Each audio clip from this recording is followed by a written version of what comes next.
ఈ రోజుల్లో ప్రతి మనిషి తెలుసుకోవాల్సినటువంటి విషయం మన చుట్టూ జరిగేటువంటి అంశాలు కానీ లేదంటే ప్రపంచవ్యాప్తంగా జరిగేటువంటి అనేకమైనటువంటి ఇంటర్నేషనల్ అటెన్షన్ని గ్రాప్ చేస్తున్నటువంటి ఇష్యూస్ కానీ ఇందులో ఏది నిజం?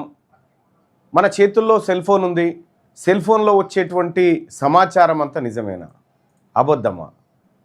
ఇది తెలుసుకోలేనంతసేపు మనము ఓ మాయాజాలంలో చిక్కుకున్నట్టు లెక్క. ఏది ఒరిజినల్, ఏది డూప్లికేట్? నిన్న మొన్న Times Now, Republic TV, TV9 Bharatvarsh, Zee news ఇట్లా కొన్ని ఛానళ్ళు కొన్ని వీడియోలు ప్రసారం చేసినాయి.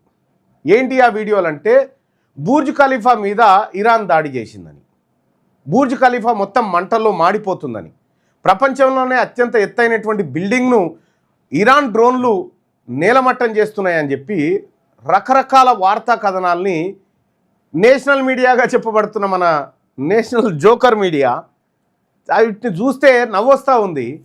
నిజంగా నా వీడియో చూసి అరే నిజమా బుర్జ్ ఖలీఫా కూలిపోయింది, అరే నేను ఇటు పోయి వచ్చిన అనేటువంటి ఫీలింగ్.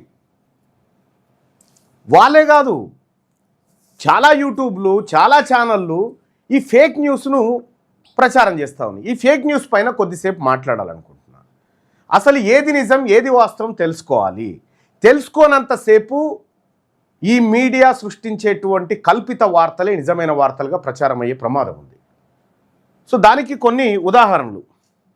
సో వాస్తవానికి ఆ న్యూస్ ఏమైనా నిజమా కాదా, ఇండియన్ మీడియా ఎటు డ్రైవ్ చేస్తూ ఉంది ప్రజల్ని అని చెప్పి చాలామంది లైవ్ చూస్తున్నటువంటి మిత్రులారా, మీరు ఎప్పుడైనా ఫ్యాక్ట్ చెక్ చేసుకుంటారా? ఎంతమంది చేసుకుంటారు ఫ్యాక్ట్ చెక్?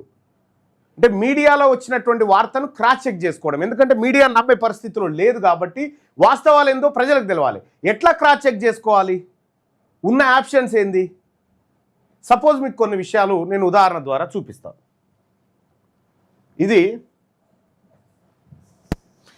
ఇది CNN మీడియా, ఇది CNN.com. High rise residential building struck by Iranian drone ఇంది. బుర్జ్ ఖలీఫాకు సంబంధించి స్ట్రక్ అయిందని చెప్పి CNN వేసింది. Iranian drone strike on CIA head quarter in Dubai అని చెప్పి ఫేక్ న్యూస్. ఇదంతా ఫాల్స్ న్యూస్. ఇగో చూడు, spotlight.ebu.ch AI డిస్ఇన్ఫర్మేషన్. ఏది ఇండియా ఫేక్ న్యూస్. మొత్తం బుర్జ్ ఖలీఫా వెళ్ళిపోతున్నట్టుగా AI విజువల్స్ తయారు చేసి నేషనల్ మీడియా చాలా డ్రామాలు ఆడుతూ ఉంది భారతదేశంలో. ఈ ఫ్యాక్ట్ చెక్ చేసుకోకపోతే మనకే ప్రమాదం. మనల్ని మిస్లీడ్ చేస్తూ ఉన్నాయి. అసలు మీడియాని చాలా ఓ కంటతో కనిపెట్టాలి.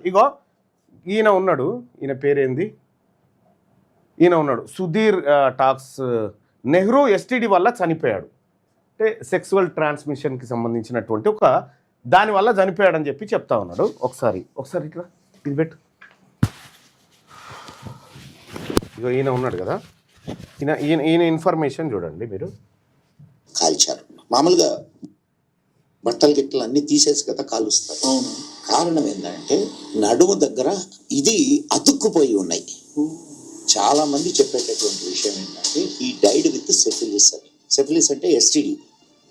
STD అంటే సెక్షువల్లీ ట్రాన్స్మిటెడ్ డిసీజెస్ వల్ల చనిపోయాడు. కానీ వాడు మన పిల్లలకి చూసినావా ఇతను ఏం చెప్తా ఉన్నాడు?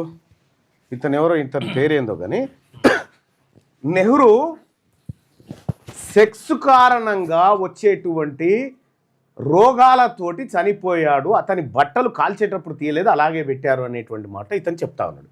ఇది నిజమా కాదా ఎట్లా తెలవాలి? చాలామంది అటువంటి దేశద్రోహులకు వీళ్ళకు తెలియదు వాస్తవం ఏందో తెలియక వీళ్ళు కామెంట్స్ చేస్తూ ఉంటారు. పాపం ఈయన పేరు మదన్ గుప్తానంట. ఇతను చెప్పేటువంటి నేను చాలా ఇన్ఫర్మేషన్ చూసిన, అన్ని ఫేక్. నిజంగా చెప్పినట్టుగా నిజంగానే అతను ఎంత కాన్ఫిడెంట్ గా చెప్తా ఉన్నాడు. ఈ అబద్ధాన్ని జరిగినట్టుగా ఇతను చూసినట్టుగా చెప్తా ఉన్నాడు. దానికో వేషం, రూపు, రంగు, గంభీరత ఇదంతా జోడించిండు. వాస్తవానికి ఇది నిజమా? ఒక్కసారి ఇదే విషయాన్ని ఆర్టిఫిషియల్ ఇంటెలిజెన్స్ ఉంది కదా మనకి ఫ్యాక్ట్ చెక్ చేసుకోవడానికి. ఇతను ఏమన్నాడు మళ్ళొక్కసారి విందాం. అటువంటి వాళ్ళని ఆదర్శంగా తీసుకుని ఈ జాతి ఎట్లా పైకి వస్తుంది?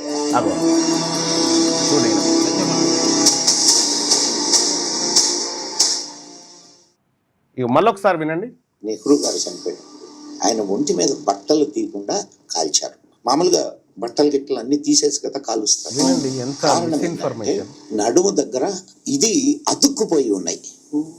చాలా మంది చెప్పేటటువంటి విషయం ఏంటంటే ఈ డైడ్ విత్ సెఫిలిస్ అని. సెఫిలిస్ అంటే ఎస్టిడి. ఎస్టిడి అంటే సెక్షువల్లీ ట్రాన్స్మిటెడ్ డిసీజెస్ వల్ల చనిపోయాడు. మన పిల్లలకి ఆదర్శం. ఇతను చెప్తా ఉన్నాడు కదా, వీడు చెప్పింది నిజమా కాదా క్రాస్ చెక్ చేసుకోవాల్సిన ఇది మనం చూసి లైక్ చేసి ఉరి అమ్మ నెహ్రూకినా వారేస్తే అని చెప్పి మనం కామెంట్ పెడతా ఉంటాం. కానీ చాలా జాగ్రత్తగా ఉండాలి ప్రజలారా. ఇదే విషయాన్ని ఇతడు చెప్పినటువంటి ఇన్ఫర్మేషన్నే మనము ఒకసారి దీన్ని అడుగుదాం. నెహ్రూ ఎస్టీడీ వల్ల చనిపోయాడా? ఒకసారి చాట్ జీపీటీని అడుగుదాం. అడిగితే చెప్తుంది.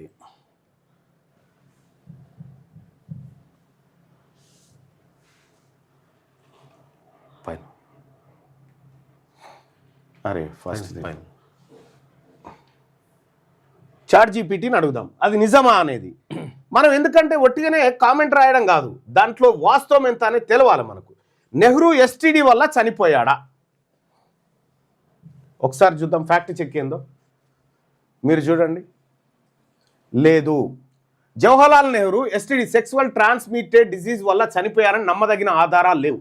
నెహ్రూ మరణానికి నిజమైన కారణం నెహ్రూ 27 మే 1964 మరణించాడు. అధికారికంగా ఆయన మరణానికి కారణం హార్ట్ అటాక్, గుండెపోటు మరియు ముందుగా వచ్చిన స్ట్రోక్ ప్రభావం. 1963-64 మధ్యలో ఆయన ఆరోగ్యం బాగా క్షీణించింది. ఎస్టీడీ గురించి ఎందుకు రూమర్లు వచ్చాయి? కొన్ని సంవత్సరాలుగా సోషల్ మీడియా లేదా రాజకీయాల్లో చర్చల్లో నెహ్రూ వ్యక్తిగత జీవితం గురించి వివాదాస్పద కథనాలు, కొన్ని ఆధారాలు లేని ప్రచారాలు ఇవి ప్రచారం అయ్యాయి. కానీ చరిత్రకారులు లేదా వైద్య రికార్డులు ఆయనకు ఎస్టీడీ ఉందని లేదా దాని వల్ల మరణించారని చెప్పలేదు. కాబట్టి చరిత్రపరంగా అంగీకరించిన విషయం నెహ్రూ గుండెపోటుతో మరణించారు, ఎస్టీడీ వల్ల కాదు. ఇప్పుడు ఇతడు చెప్పిండు కదా, వాస్తవానికి ఏం చేయాలి? ఈ మిస్ఇన్ఫర్మేషన్ని ప్రజాక్షేత్రంలోకి తీసుకొస్తున్నందుకు చెప్పు తీసుకొని కొట్టాలి. ఇంక ఇదే కాదు, ఇంకా ఇతను చెప్పినవి కొన్ని ఉన్నాయబ్బా. నేను దాన్ని ఒక్కసారి ఇంకో ఎన్ని మిస్ఇన్ఫర్మేషన్లు అంటే అసలు మనం షాక్ అవుతాం ఇవన్నీ చూస్తే. అరే నీ అమ్మ గింత మిస్లీడ్ చేస్తా ఉన్నారా జనాన్ని? చూసినట్టే ఈయన మొత్తం ఇక అది పాయింట్ ఇప్పి తర్వాత ఆడ అంటుకున్నది అని చెప్తున్నాడు ఆయన. చూసిరు కదా, ఇటువంటి చీటర్స్ వల్ల చాలా ప్రమాదం. ఇది మీరు ఎప్పుడైనా ఫ్యాక్ట్ చెక్ చేసుకున్నారా?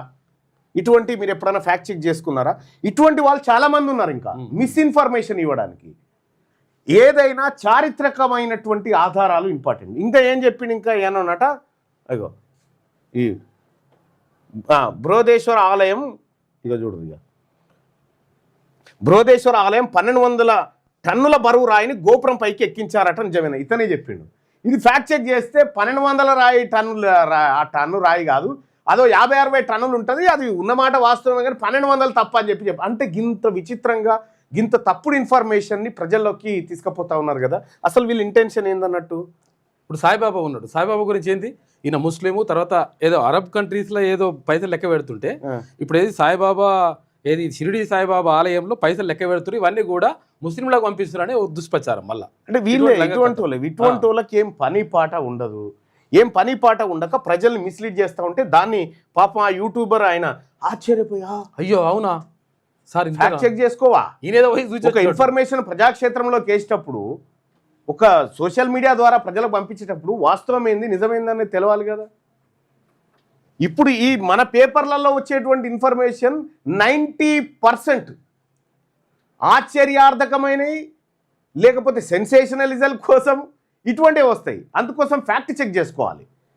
మీరు చాట్ జీపీటీని వాడండి, వాడండి, లేదంటే వాళ్ళ మీద యాక్షన్ ప్రభుత్వం చర్య తీసుకోదా అని చెప్పానంటే ఎవరు తీసుకోవాలి, ఎవరు కంప్లైంట్ చేయాలి, ఎవరు తీసుకోవాలి, ఎవడా పని పెట్టుకోవాలి. ఇప్పుడు అంటే అటువంటి చేయడం వల్ల నెహ్రూ గారి పైనే కాదు చాలా మంది పైన చేసిరు, చాలా మంది పైన ఇదే తరీకా రకరకాలుగా మొత్తం తప్పుడు ప్రచారాలే. ఒక అక్క దుబాయ్ నుంచి కరెక్ట్ చెప్పింది. మళ్ళీ దుబాయ్ ఎంత ప్రశాంతంగా ఉన్నది, ఈ బాంబులు కొంటావా ఫేక్ న్యూస్ చూపించడం వల్ల ఆఫీసుల మీద ఎత్తి అని చెప్పింది మీడియా. అంటే ఈ ఫేక్ న్యూస్ ఆఫీసుల మీద బాంబులు వేస్తే అయిపోయావని అడగదు, దుబాయ్ నుంచి వాళ్ళే చెప్తా ఉన్నారు. చూడండి, పబ్లికే చెప్తా ఉన్నారు. అంటే ఇట్లా మిస్ఇన్ఫర్మేషన్ ఇచ్చేటువంటి ముఠాలు వీళ్ళు ఉగ్రవాదుల కంటే డేంజర్, వీళ్ళు ఉగ్రవాదుల కంటే డేంజర్. ఇటువంటి ఫేక్ ఇన్ఫర్మేషన్ని ప్రజలకు చెప్పేటువంటి వాళ్ళని వీళ్ళని ఖతం చేయాలి. ఫస్ట్ ఏం చేసిన పాపం లేదు. వీళ్ళని ఈ దేశం నుంచి బహిష్కరించి ఫస్ట్ ఈ దేశాన్ని క్లీన్ చేయాలి. ఇంత మిస్ఇన్ఫర్మేషన్ ఉంటారు. ఇగో ఈయన అన్నాడు, ఈయన ఒక ఆయన పెట్టిండు, మల్లికార్జున గంగాధరి అని చెప్పి పెట్టిండు, దొంగ నెహ్రూ అని పెట్టిండు. పాపం వాస్తవం ఏంది, నిజంగానే అనుకుంటుండు అటువంటి పంచవర్ష ప్రణాళికలు తీసుకొచ్చినటువంటి నెహ్రూ గురించి వీళ్ళకి ఏం అంత నాలెడ్జ్ ఉండదు. ఏదో వాడు పెట్టిండు కాబట్టి దాని మీద ఒక కామెంట్ వేయాలి గంతే. ఏమనంటే భారత్ మాత కూడా నెహ్రూను తన బిడ్డగా భావిస్తుందేమో, కానీ వీళ్ళు అట్లా భావించరు. అన్న అక్కడ యాంకర్ రియాక్షన్ చూడండి అన్న, అతను కూడా అలాగే ఉన్నాడు. వీళ్ళు చేసేది అంతే. ఇట్లా కొన్ని యూట్యూబ్ ఛానల్ ఏం చేస్తాయంటే ఇటువంటి ఫేక్ గాలను తయారు చేసి వాళ్ళని ముందు పెట్టి వాళ్ళ ద్వారా ఇవాళ మిస్ఇన్ఫర్మేషన్ అంతా స్ప్రెడ్ చేస్తూ ఉంటారు అన్నట్టు. అందుకోసం మీరు చాట్ జీపీటీ వాడండి. చాట్ జీపీటీ అనేది చాలా ఇంపార్టెంట్. మీరు ఫ్యాక్ట్ చెక్ చేసుకోండి. గుడ్డిగా ఎడ్డిగా ఇప్పుడు బతికితే మిమ్మల్ని చూసి సమాజం నవ్వుతుంది. చాట్ జీపీటీ మీరు ఫేక్ న్యూస్తోని పోతా ఉంటే మిమ్మల్ని చూసి నవ్వుతూ ఉంటుంది అన్నట్టు. అందుకోసమే ఫ్యాక్ట్ ఏందో చెక్ చేసుకోండి.